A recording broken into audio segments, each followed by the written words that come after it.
এই চাচি চাচি আমার কাছে 700 টাকা আছে, আর 50টা টাকা দিবেন, আমি একটু গরু মাংস কিনতাম। 50টা টাকা হবে আপনার কাছে? দিয়ে দিতেছে? হ্যাঁ দেখেন তো 50 টাকা আছে নি? কত আছে? 40 দিয়ে দিছে? কোনো দাবি নাই তো? আপনার কোনো দাবি নাই? টাকার প্রতি কোনো দাবি নাই? হ্যাঁ ঠিক আছে, যান তাহলে। মনে কষ্ট নাই তো? হ্যাঁ ঠিক আছে। আমি একটা চাচির কাছে 50 টাকা চাইছিলাম, বলছি যে আমার কাছে 700 টাকা আছে, আমি গরুর মাংস কিনবো, 50 টাকার জন্য কিনতে পারছি না। উনি আমাকে 50 টাকা দিয়ে দিছে। দেখা উনি ওইদিকে চলে যাচ্ছে, কই ওনাকে তো খুঁজে পাচ্ছেন। আচ্ছা চলো ওনাকে খুঁজি, এবং আজকে ওনাকে একটা বিশাল সারপ্রাইজ দেবো। চলো। এই চাচি একটু এদিকে আসেন, এদিকে আসেন, এদিকে আসেন, এদিকে আসেন। আপনি কয় টাকা পাইছেন আজকে? ভাই একটু এদিকে দাঁড়ান। কত টাকা পাইছেন? আর 30 টাকা 40 টাকা দিয়ে ভাত খাইছি। আচ্ছা ভাত খেয়ে চলে আমারে 50 টাকা দিয়ে দিছে? হ্যাঁ দাবি নাই তো এই টাকা? হ্যাঁ না না না এটা আমার সন্তান না, চাইছে দিছি। ও আচ্ছা শুনুন না চাচি, আমি তো গরু মাংস কিনতে পারি না, বুঝছেন নি? আমার হাড্ডি কুটি দিয়ে দেয়, আপনি একটু আমার কিনে দেবেন না কেজি গরু মাংস? এই যে এখানে ব্যস্ত আছে। আমারে দিত না। হ্যাঁ আপনি দিবে না কেন? অবশ্যই দিবে। আপনি এনে এই যে 750 আছে, আপনি জান একটু আমার 1 কেজি গরু মাংস একটু কিনে দেন। হ্যাঁ আপনি কিনে দিবে 750। আপনি কিনে নিয়ে এখানে আসেন, আমি এখানে আছি। হ্যাঁ 50 টাকা চাইছিলাম, উনি এই টাকাটা আমাকে দিছে। এখন ওনাকে 750 টাকা দিয়ে পাঠাইছি আমাকে গরু মাংস 1 কেজি কিনে দেওয়ার জন্য। আমরা এখন এখান থেকে চলে যাব, দেখি উনি এখানে দাঁড়ায় কিনা। যদি আমাদের জন্য উনি 10 মিনিট দাঁড়ায়, তাহলে আজকে ওনার জন্য একটা বিশাল সারপ্রাইজ আছে। চলো আমরা একটু লুকাই। আসো আসো এদিকে আসো।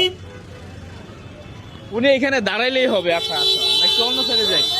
দিক দিয়ে আসছি, ওনাকে একটু দেখাও, উনি গরু মাংস কিনতেছে, ওনাকে একটু দেখাও যেন না বুঝে।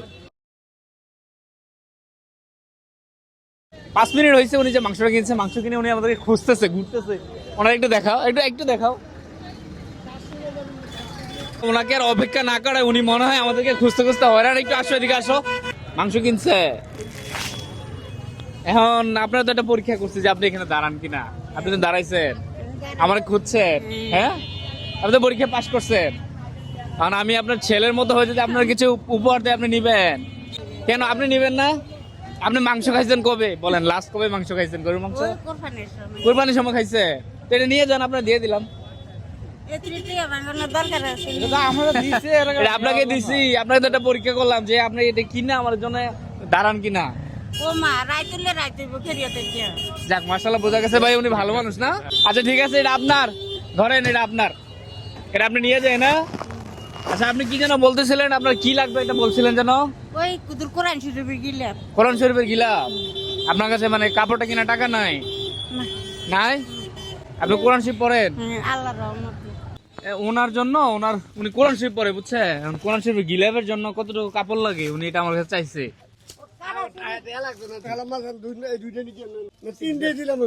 ওনার জন্য দোয়া করেন। আচ্ছা এটা সিলাইতে টাকা লাগবে না? কত টাকা লাগবে সিলাইতে? এটা দিবেন? সিলাই টাকাটা দিবেন? মাশাআল্লাহ মাশাআল্লাহ ভাই, সেলাই টাকাটা রাখেন। আপনার আর কিছু লাগবে নেই? হ্যাঁ আমার কাছে একটা কম্বল আছে, ধরেন এই কম্বলটা নিয়ে যান, এটা আপনার। হ্যাঁ ধরেন, ঠিক আছে না? খুশি হয়েছেন? আপনি তো কাঁদতেছেন। আরে কাঁদেন না। বাবা দিয়েছিলাম করে বইয়া স্বামীর ঘর করতাম, আর 10 বাবা এতিম করতে নিয়ে আসে। কান্না করেন না। আপনার বাড়ি কোথায়? বড়াশাল। আচ্ছা ঠিক আছে বন্ধুরা, আজকে ওনাকে 1 কেজি গরু মাংস আর হচ্ছে ভাই হচ্ছে কোরআন শরীফের গিলাপের জন্য কাপড়টা দিছে, সেলাই টাকাটা পর্যন্ত উনি দিছে, আর একটা কম্বল ওনার জন্য। আর কিছু লাগবে না চাচি? আলহামদুলিল্লাহ। আচ্ছা ঠিক আছে বন্ধুরা, সবাই আজকে ভিডিওটা এই পর্যন্তই। সবাই ভালো থাকবেন, ভিডিওটা শেয়ার করে দিবেন। আসসালামু আলাইকুম।